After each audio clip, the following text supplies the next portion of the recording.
the Ticats Audio Network. This is the CFL This Week with Bubba O'Neil. This Canadian quarterback continues to win while another earns an unexpected victory in his debut. What is wrong with the back-to-back East Division champions, and who is the most exciting player in the three-down game? This is the CFL This Week, the podcast that goes deep with the most opinionated, knowledgeable, and sometimes controversial topics and characters the Canadian Football League has to offer. I'm your cruise director, Bubba O'Neil.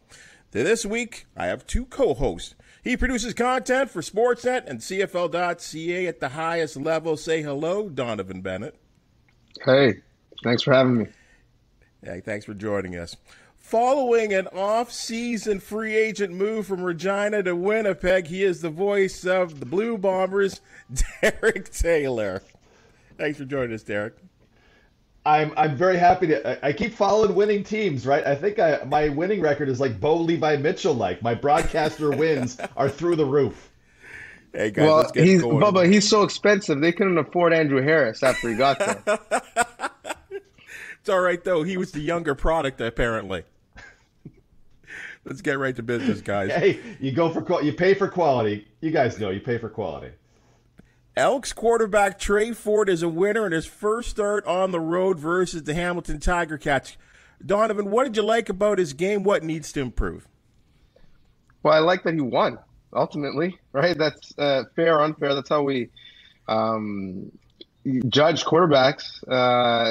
It's quite frankly probably unfair, even though they're the most important player on the field. But that was a team that needed a win. They needed a jolt. He certainly gave them that.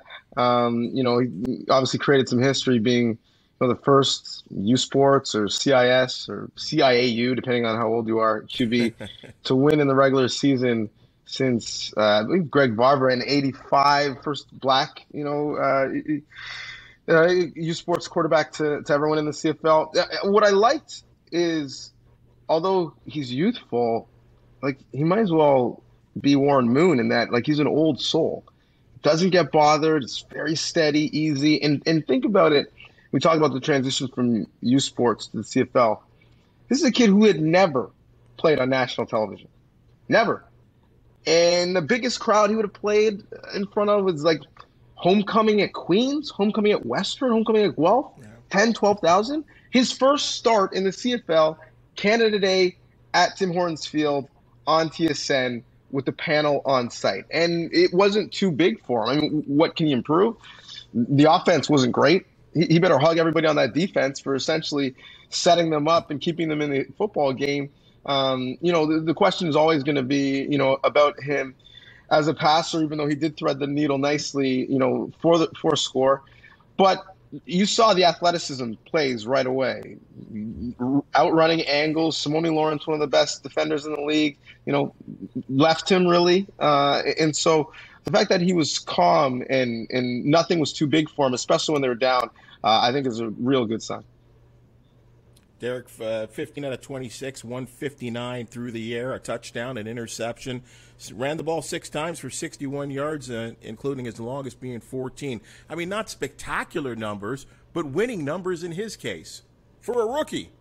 Well, defense aided, right? He started the drive at, I think, the 30, won at the 28, and then the touchdown that won the game. So a full team effort there. Donnovan nails it with the moment wasn't too big for Trey Ford. There were parts within that where, he might have left the pocket a little too early on that one, or maybe hanging there a little longer here.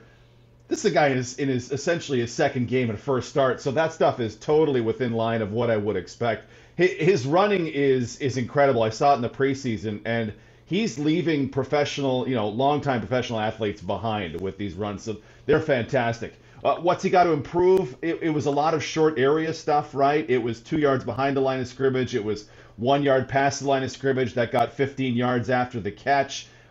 He led Darrell Walker into what could have been a bomb of a hit, which we've seen a ton of that this season, of quarterbacks getting receivers killed. So it's honestly, I went through all the snaps just this morning, and I thought I'm actually pretty impressed for the reasons Donnovan mentioned, of from U Sports to the CFL. This is a start against a real CFL defense in the Hamilton Tiger Cats, and if you told me that Trey Ford had been, around the league for 4 years, I would believe you because everything looked like it should have or better.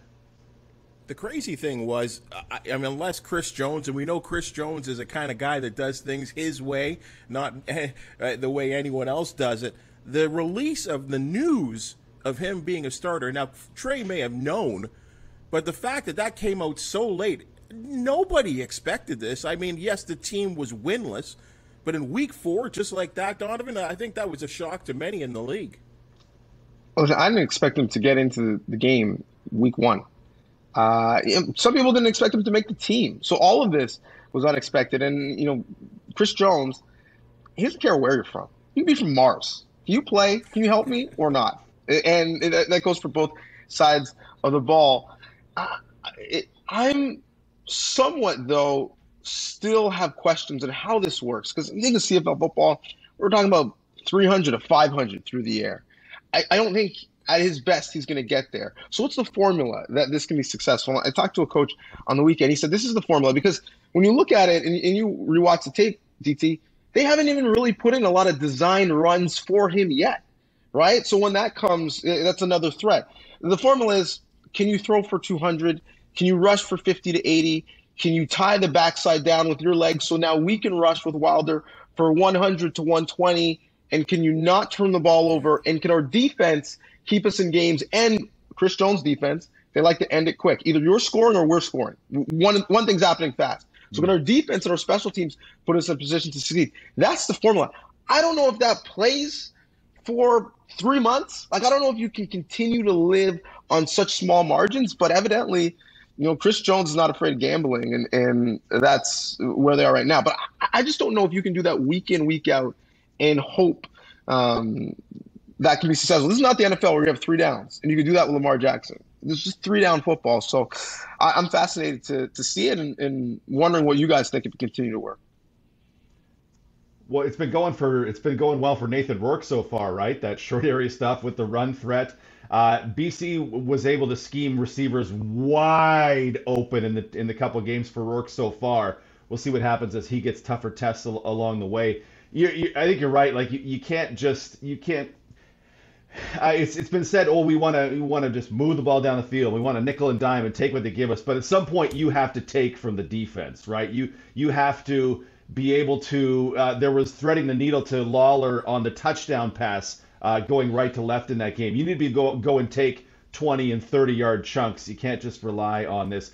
You have Darrell Walker, right? That guy can. I assume that guy could still make plays in this league. So that has to come for long-term success. But I mean, Bubba, for the first start ever, there are guys that go in there and they look like they just want to throw themselves off a building. And Ford looked none of that. And that Edmonton offense, I mean, as much as it was, if you're giving out medals for the wins, a lot goes to the defense. The Edmonton offense looked all right at spots in that game. The interesting thing to me, Derek, is that he's done this before, Chris Jones, as we talk about him, with Brandon Bridge, with the same thing as a member of the Riders at that one time. And he replaced a guy like, I think it was Kevin Glenn, if memory serves me correct. But the interesting thing here is Nick Arbuckle wants to play. Like, let's not. Nick Arbuckle came to Edmonton to play football. So where we talk about Nathan Rourke had sort of Mike Riley at the end of his career as that groomer. We always talk about someone to rely on, that veteran to say, hey, do this, do that. Hey, maintain your confidence. Is this a tough position for Trey Ford to be in? Because the guy, I know they always want to play, but Nick Arbuckle wants to be on the football field. The story of Nick Arbuckle, I expect Donnovan will write this at some point as well. The story of Nick Arbuckle and how he was the golden child and now nobody wants him and he's getting pushed aside for randos and Chris Jones reindeer games with his roster, and who knows where Arbuckle's going to line up at. Hey, he's our deep lying safety instead of Charles Nelson this time. Arbuckle has to want to play, right? Because in 2020 he was the next one after that season filling in for Bo in Calgary. Yeah, Nick Arbuckle wants to play, but Nick Arbuckle Arbuckle has to consistently play well. I mean, you mentioned Kevin Glenn earlier. He's soon to be challenging Kevin Glenn for franchises that he's played with. The difference is he's not leading any of them to victories. And so, they were looking for a reason to make him the starter in Toronto. The Edmonton, the Ottawa situation was always a bit weird, and certainly he started the season as a starter in Edmonton and was inconsistent, and not for lack of weapons, right? There's a lot of QBs in this league that would love to trade skill position players with Nick Arbuckle. So, I mean, it's a long season. I don't think we've necessarily seen the last of him. But, at some point, when you're that age and you've been around the league for a bit and you are the golden child, you have to grab a job and claim it and take it, right? And quite frankly, that's what Rourke has done.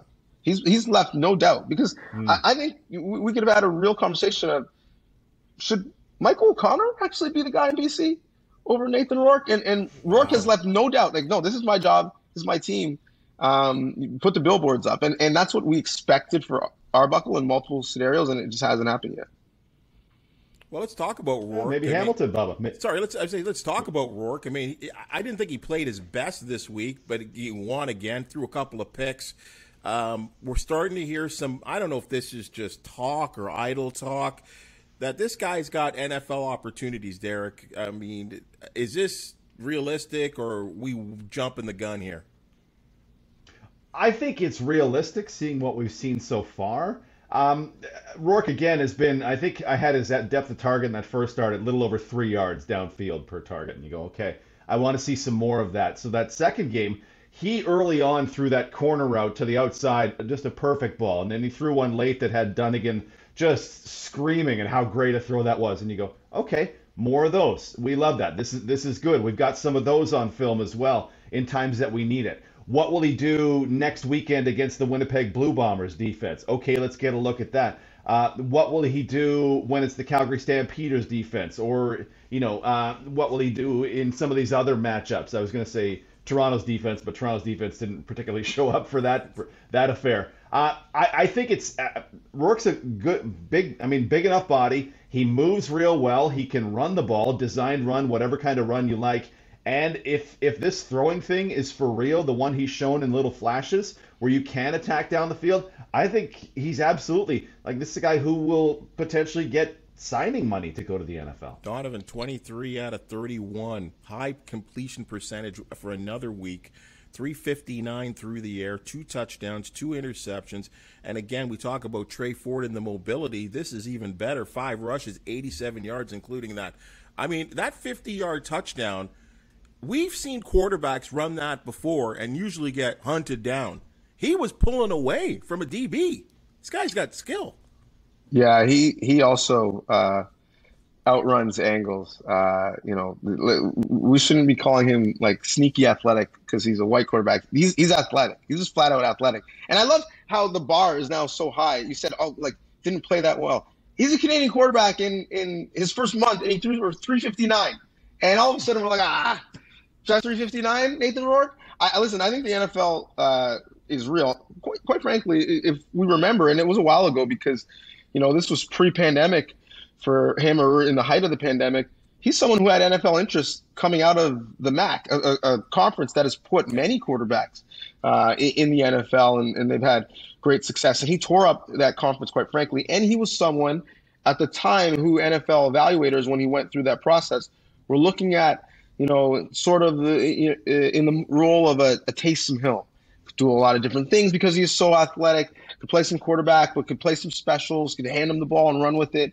So the fact that, he's been such a factor with his legs is not surprising at all, given his pedigree. And it's his age why the NFL is real. He's still only 24 years old.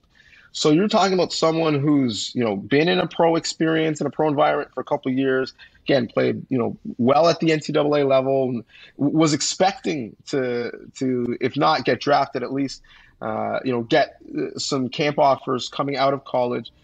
So now this is a second opportunity. So I do think that is real. What I loved about him in this game was, his first interception comes on his 91st pass attempt, this year as a starter, has 2 interceptions in the span of 5 passes. And again, doesn't faze him, doesn't get rattled, stays within himself, doesn't try to make up for it on the next play. And I know you mentioned DT, the depth of target is short. They're really only making him read half the field, which I think is smart. But you don't go broke by putting money in the bank. He takes what defense gives him, very similar to in a way, late Ricky Ray or Zach right now, Claros. And then when he needs to make a big play 1, 2, 3 times a game, he's able to strike because the completion percentage is so high. And I think that's the difference between Rourke and Ford. Is Rourke is at a guy, he's at 80s right now, and let's say that's going to come back to the mean in the 70s or 60s. Trey is in the 50s, and you'll be happy if he gets to the 60s. And the fact that he stays on schedule, he keeps his offense on the field, is why you see a great difference. And I think what their ceilings might be at this level. But I was talking to Enoch Mwamba about it, and Enoch's like, well, it's only reading half the field. It's keeping it super simple. I'm like, dude, it's going to be scary hours. If he's doing this and he's only reading half the field, wait until he sees coordinators for a second, third, fourth time. And he's really reading the field, because as many guys as he's hit wide open, DT, he's missed some guys that have been wide open as well. And once he starts to have the game slow down, he might not be at this level for a long time, the numbers that he could put up. I don't know if I've seen a player make an immediate impact right away, because the CFL game takes a while to learn, since Casey Printers in BC. Yeah. Like that's where my mind goes. I'll throw you one. And please take this in what we thought of him after one game. But Rakeem Cato in his first game was something like 20 of 25 and showed off athleticism, and totally different athletes and quarterbacks, and I get that. But it's something where a buddy of mine calculated it, and Rourke's completion percentage over expected is double digits. Like it's way higher than it should be based on the throws that he's chosen. So you look at that and go, this is going to regress. What does it look like when it does regress and he starts getting average luck and defenses start to take things away from him? Because for one game, I remember being in the studio and the panel was just raving about Rakeem Cato because the numbers looked unbelievable for a bit. And then Cato had the career he had, because that's the way, most guys at this level end up going. It can go a lot of ways from here. But it's going to come down to earth a little bit. Just where will it settle at is the thing I'm interested to see for Rourke. The thing I watched this guy. I mean, I was fortunate enough because the big argument, is he from Oakville or is he from Victoria? That's seemingly going on throughout the league right now. And when he was in Oakville, I did a couple of his high school football games. And I mean, there's certain things that you can't help but identify, even at that level. And I'm going to say he was probably 16 years old. I'm like, look at the footwork, look at the drop. I mean, all of it just looked real. It looked pro. It looked way ahead of any high school quarterback that I'd basically been seeing, for all my years of calling high school football games. And it's incredible to see. And I think you also remember, too, last year when Mike Riley was having the arm problems, game number 1 in Regina, Rourke steps in there, was the starter, and 2 of his first 3 passes are intercepted, 1 returned by Nick Marshall for a touchdown. And you're like, oy, this guy is going to be kind of in a tough position. He's got a lot to learn. I can't remember a quarterback, Canadian or not, that's playing this CFL game that has just advanced himself so quickly, Derek. Yeah, that's tough to think. And in that game that you mentioned, the final play of the game was he got pressured and threw an interception to AC Leonard that killed any chance of the comeback, right? Like, that he's come up from there, that could absolutely crush guys. Who is I'm stuck trying to think of anybody who has done that, and we've seen guys that we expect to do that, like Dane Evans, and it's just gone completely off the cliff for him. So whatever Jordan McSimic and the BC Lions are doing, whatever Nathan Rourke is doing, whatever it means to have that stacked a receiving core and that impressive a defense, BC, keep doing it, because they could be a real. I said in advance of the season, I said in the preseason, if Nathan Rourke is even average, if he's even Matt Nichols, BC's going to be a problem. And he is far above average right now. He can't even see average from where he is. Well, he's certainly making what seemed to be a very suspect offensive line look very, very good. Hey, let's talk about the Tiger Cats. You did bring up Dane Evans' name. Hey, they're 0-4. You know, you kind of have to wonder if this bye week that they are now have entered, does it fall at the right time, or should they just get back? They wish to need to get back on the field. And Derek, what are you making any changes there? I would love to say that there are changes to be made, but you don't have Jeremiah Masoli anymore. Hamilton was in Winnipeg for week 3, and I had a couple days before watched their week 2 game and thought, okay, well, Dane is moving the ball with one read, Braylon Addison underneath, one read there, one read here. So when we started calling the game, it was about 2 or 3 throws for Hamilton into the game, and I turned to my color guy, Doug Brown, and said, Doug, is he making literally one read? And he said, well, that one was, let me watch it.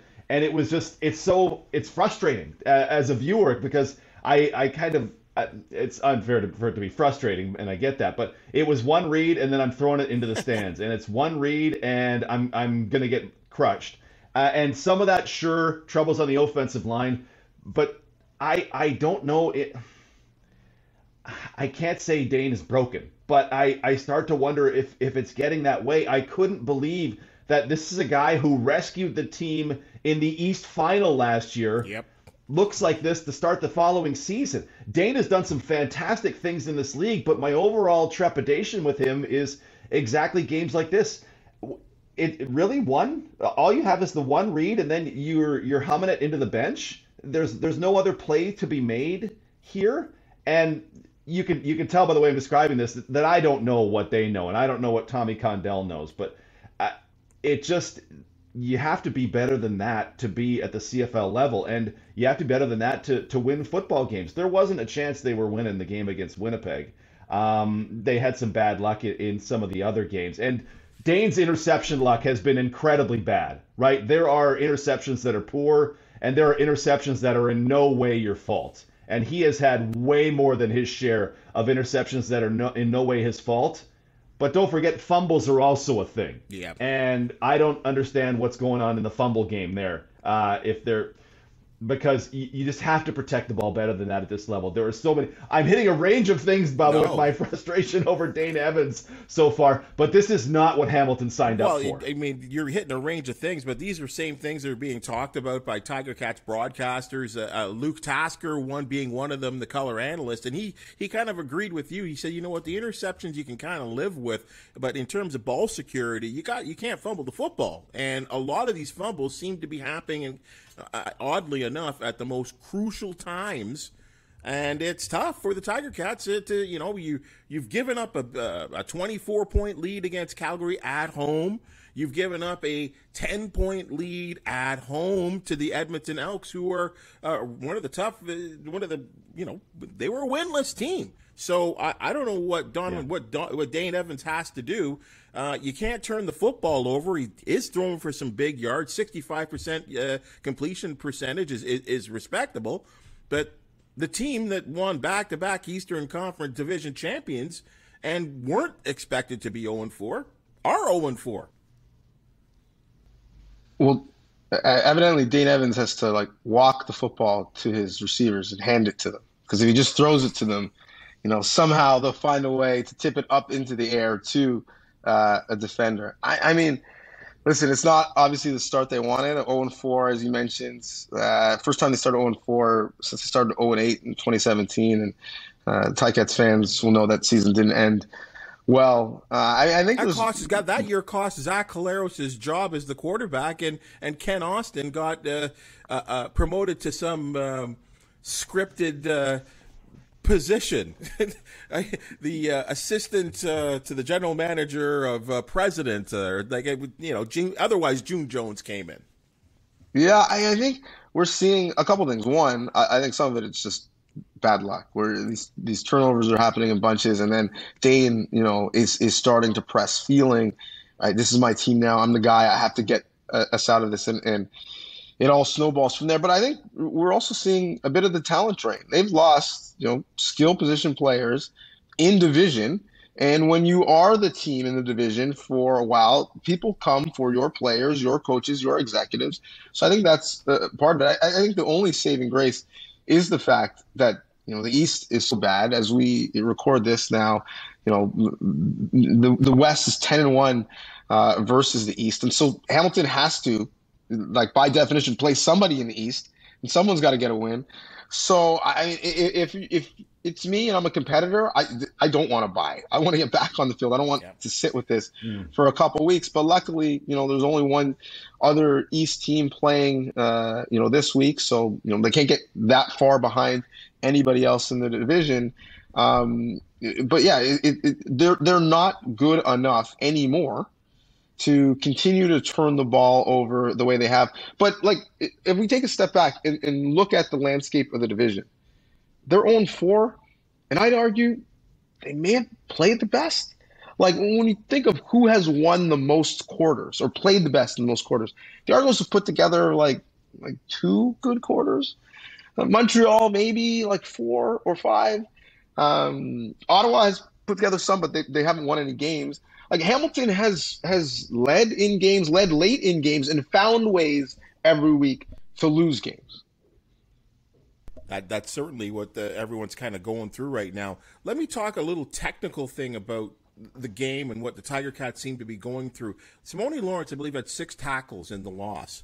But yet, and we're talking Simone Lawrence, a guy that was Eastern Division Defensive Player of the Year last year. Normally, every game he makes, I think, one impact play. He has not made it in. He has not intercepted, no forced fumbles, no fumble recoveries, no touchdowns. Now they're talking about that weak side linebacker having a tougher job right now with the moving of the hash marks, and that now his athleticism is being, burned in some ways, or being used up by having to cover backs coming out of the backfield, cover more slot back coverage. Has that hurt a guy like Simone Lawrence in terms of making, the impact that he normally makes in a ball game there, Derek?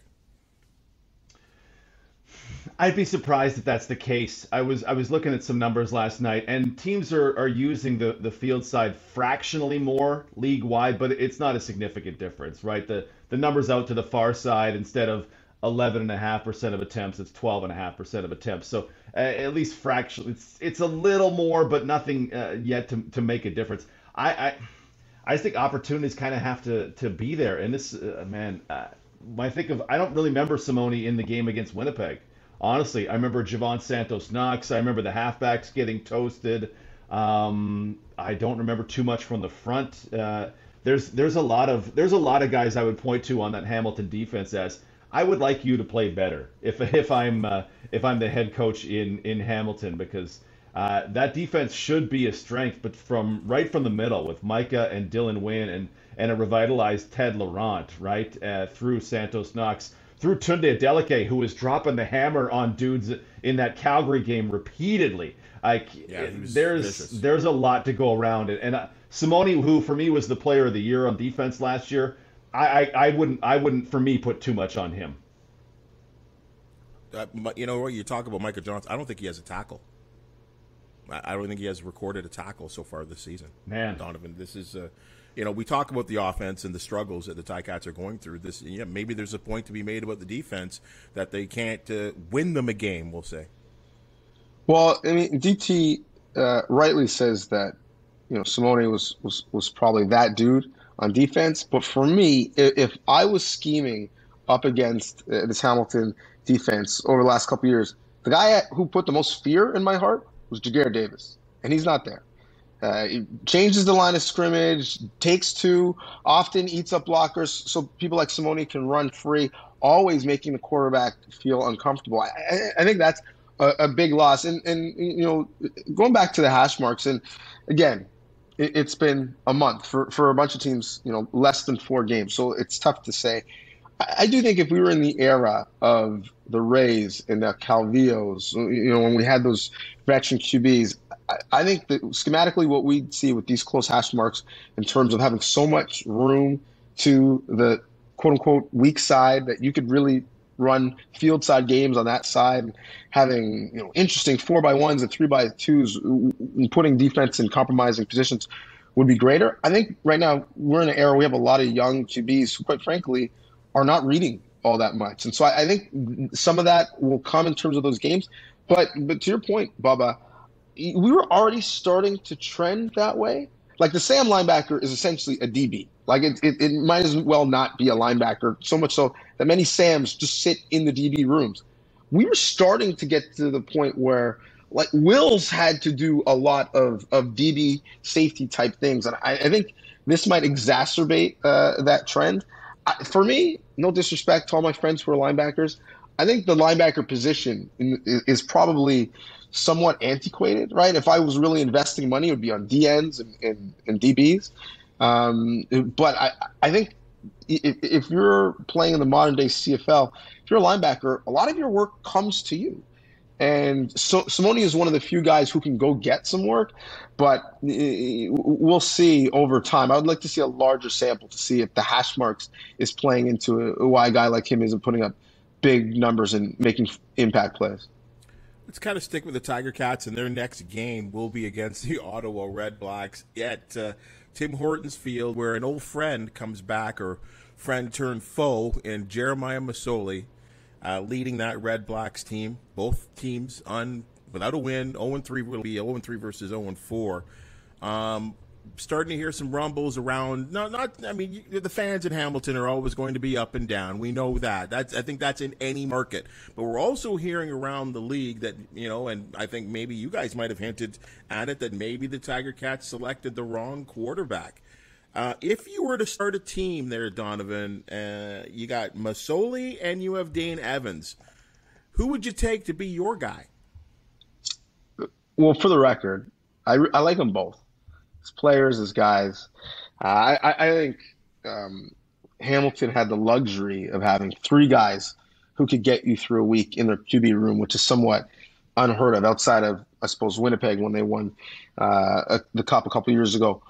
I think the Hamilton Tiger Cats made the right decision in Dane Evans. If they were given a mulligan, I think they would make the same decision. Dane Evans is younger.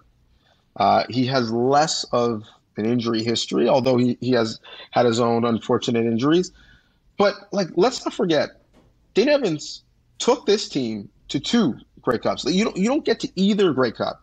Dane Evans doesn't play his ass off in BMO last year, and quite frankly, steadied the ship after Masoli went down a couple years ago. So he didn't play great in either Grey Cup, but you're not in that game without him. So listen, if Hamilton said we're having a garage sale and Dane Evans is on the lawn, there'd be a lot of other GMs making the phone call. So I think it's the case of a guy who, and he said it, is in a bit of a hitter slump. I don't think he's forgot how to spin the ball and play football. And again, if all of those tips and overthrows coming into INTs end up a different way, are we having a different conversation? He hits Sean Thomas Erlington in OT, essentially in the chest, and he gets hit and ball goes in the air and it's interception.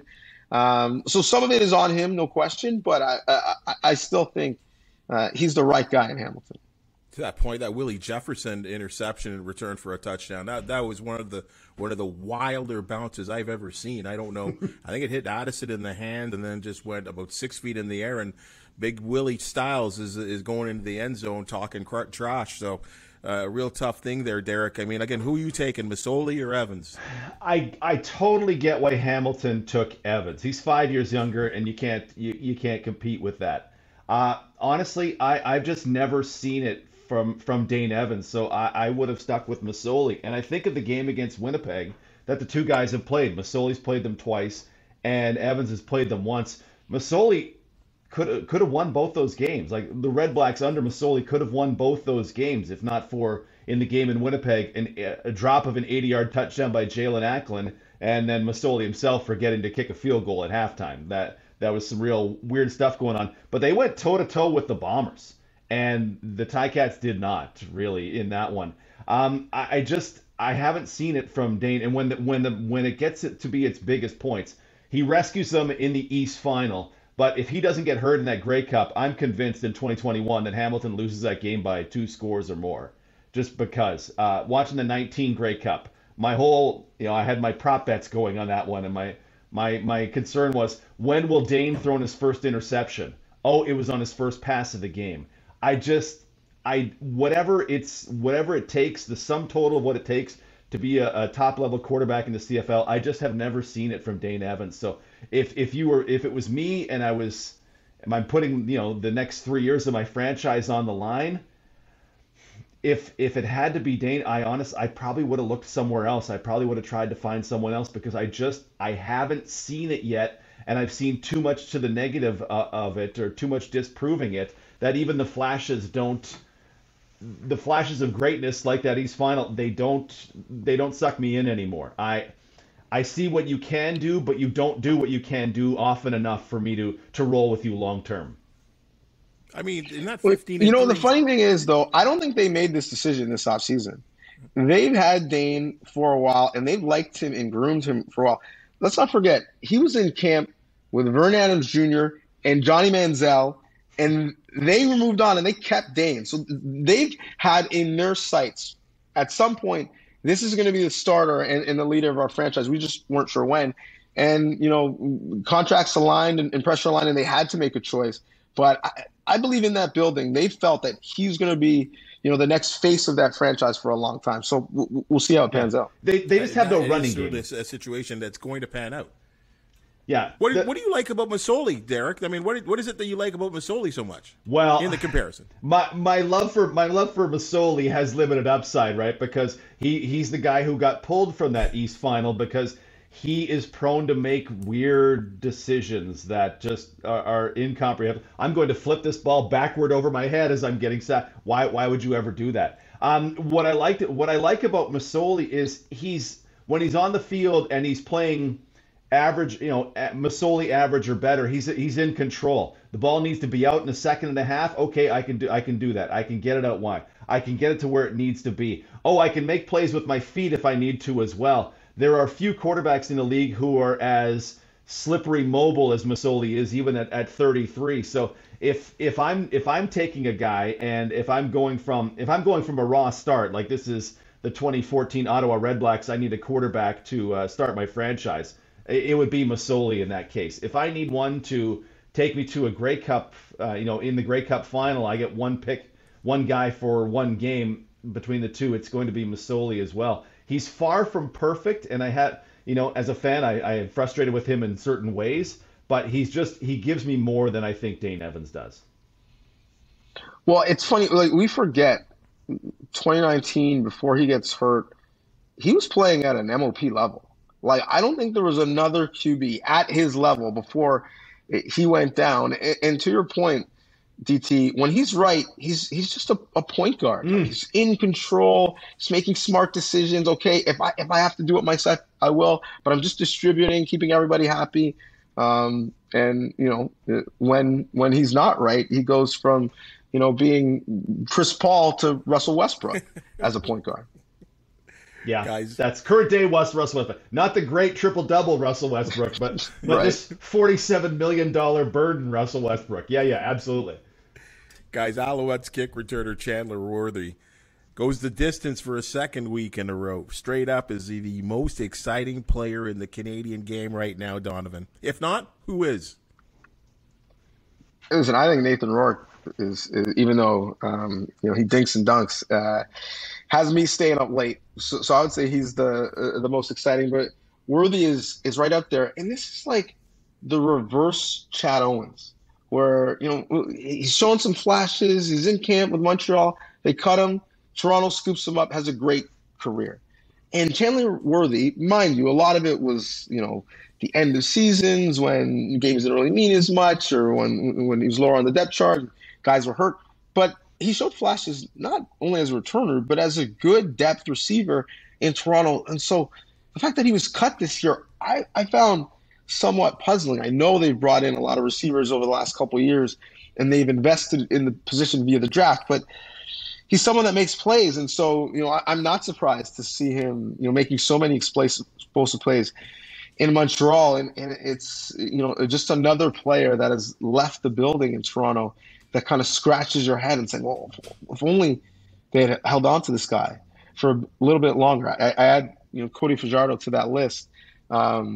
Yeah, I think Worthy is worthy of all the praise that he's gotten so far. And if they now have the dilemma of he is so valuable as a returner, do we keep him there exclusively, or do we try to work him more into our offense? But will that diminish what he's doing for us on specials? DT, you like him, or someone else really making you excited? Well, I just before we popped on, I watched the return touchdown against the Riders. Shout out to Tyson Philpott, who gets ahead of Derek Moncrief, and Moncrief is fast. I thought Moncrief had the angle, gets in front of him, throws his arms up, and steps in front of him to get that last block without drawing a penalty. I thought that was beautiful. Donnovan took the guy I would go with, and Nathan Rourke is the most exciting. I need to give a shout out to Willie Jefferson as the most exciting player in the league, because the second he gets that wacky bounce against Hamilton, he was getting through Dane Evans into the end zone. Willie just 2021 wasn't 2019 for him, but he was still a CFL All-Star at Willie Jefferson. So just everything he can do in pressuring the quarterback, laying off and taking passes away. Oh, I dropped in the lane and now I've picked this one off. Oh, this one had a wacky bounce to me, in the presence of mind to pick it off. I think Willie is right up there as the most exciting players in the league. I'm curious to see more from Worthy, though, because 2 return touchdowns already is in short order.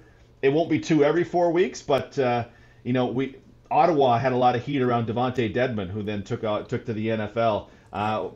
Love the return games, and with all the rule changes, this is exactly what the CFL was hoping would happen in both the punt and kick return games. It's amazing so far, and I know it's early, and Donnovan, you brought that up, that it is early with 4 weeks for some teams. I'm surprised we haven't seen more guys go the distance in this with this sort of wider open field in the terms of the rule changes. Well, I mean, you got a great return in Hamilton. Mind you, it was aided by a penalty. But can I throw a write-in vote as most entertaining and exciting to Lucky Whitehead?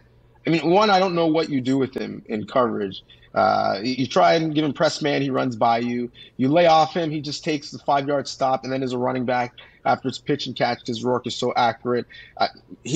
What he's wearing is going to be entertaining. Smack talk that he's talking is entertaining. The mode of transportation to the stadium is entertaining.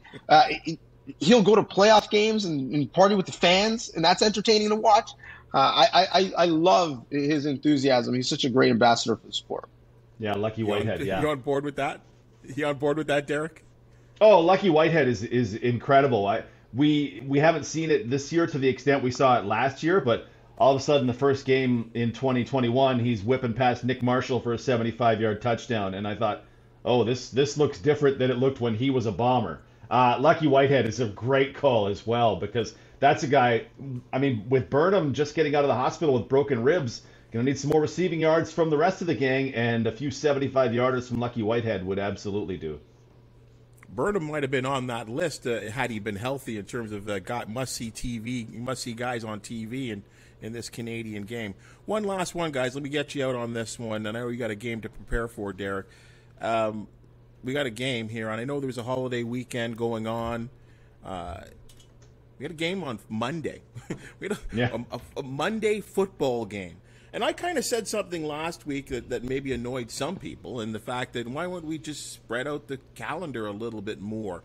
Would you want to see games? I mean, it's really targeted maybe because of TSN for that Thursday, Friday, Saturday, sometimes formula. Would you want to see games played, Derek, on other days other than those 3 days? No, I'm good. I'm good Thursday, Friday, Saturday, and then, I'm fine with that. And then we abandon Thursdays when the NFL kicks in and takes over Thursdays. I like it. Random Tuesday games or Wednesday, like the NCAA football now puts games on Tuesday in certain conferences. I like knowing it's Thursday, Friday, Saturday. That's for me. And honestly, like this week, going from a Monday, Saturday, the Riders last week, 2 weeks ago, had one practice day before the game with Montreal, and they got just torched, probably in great part because of that. I like the thought of keeping it, regular and giving athletes the chance to be at their optimal. That's, for me, that's what we should be going for. Donnovan, would you go for Sunday Night Football in the CFL? Sunday, sure, but like anything other than that, Monday, no. I mean, listen, the Argos are shared tenants of BMO, and the TFC played this weekend. Hence why we're getting a game on a Monday with a grass field. You need some time in between. But Thursday to Saturday, Sunday is already pretty spread out when you talk about professional football. There's one Thursday game in the NFL, but generally everything is on Sunday. The bulk of college football is on Saturday, even though you'd have the odd Thursday game. We've already seen early in the season, people having to do, the Sunday to Thursday turnaround, which isn't great. When you talk about a day of rest and recovery and treatment, you talk about a day of install and prep, a day of travel, and then obviously a game day, that eats up your prep. And so in terms of keeping athletes healthy, in terms of keeping the football good, and keeping the storylines condensed, I think what we have is great. I would love to see, Saturday doubleheaders as much as possible, as especially in the summer, leveraging some of the great weather. Quite frankly, I'd love to see a Saturday triple header. But yeah, I'm not really in love of the Monday football. I wouldn't be surprised if it does a good number for our friends at ESPN Plus with the July 4th weekend. But you also have to remember that the CFL game will be going head-to-head with a bunch of afternoon baseball games. I love a condensed schedule, and so I think it's already as spread out as much as it could be. I will say I still think there's a opportunity, we'll say, on Major League Baseball All-Star Weekend. After the All-Star Game Classic, which is generally on a Tuesday, there's that Wednesday generally is void of sometimes any sports whatsoever. I think there's an opportunity there to maybe showcase your product there, Derek. If you had 3 teams having the bye the week before, you could put a couple of them on the Wednesday. Yeah, like that's like the ESPN created the ESPY Awards to fill up that night, right? Like that one I could be willing to contemplate, but how do you get them to the next week, right? If they play on a Wednesday, do they then play on a Sunday? Thursday, Friday, Saturday with 3 days in between games. It's okay, but I want all these guys to be at their best. And I mean, if Saskatchewan in the game against Montreal is any indication, they were nowhere near their best in that game because they turn around and pump them the week after and go, oh, okay, maybe it was the short week that really incapacitated them in that one. Donnovan, final thoughts? Yeah, I just think, at some point, and yeah, maybe you could leverage that one scenario and build some consistency around it if you do it year over year. Maybe you have a rivalry week, add that to the narrative. But at some point, you're cutting off your nose to spite your face. One, like, less people are going through the gates midweek than they would on the weekends. Two, if you got maybe a bit of a bigger TV number, but a lineman is playing, it's tired, and he gets bull rushed and falls into the quarterback, and the quarterback sprains his MCL and is hurt. Like, at what point is that a net positive? Like, I think, in the NFL, they have to fight and claw for an extra week in their schedule, and there were many concessions for it to happen, and their schedule is still shorter than the CFL schedule with smaller rosters. So I think we have to remember that the product is at its best when the players are the healthiest. DT, DB, you guys have been fantastic. Thank you so much for your opinions and your knowledge. It's off the charts, and we really appreciate it here on the Ticats Audio Network. And I know we have to get a little down and dirty with the Ticats here on the Ticats Audio Network, but you're just telling it like it is, and we certainly appreciate that. Folks, we're here almost every single Monday. If you want to join us here on the CFL this week, this has been another great edition. We look forward to chatting with you this week. Join us every Monday. Podcast catcher, wherever you're listening to your podcast. And, of course, we're on YouTube. Like and subscribe. We much appreciate it. Again, you've been listening to the CFL this week. I'm your host, Bubba O'Neil. We'll talk to you next Monday.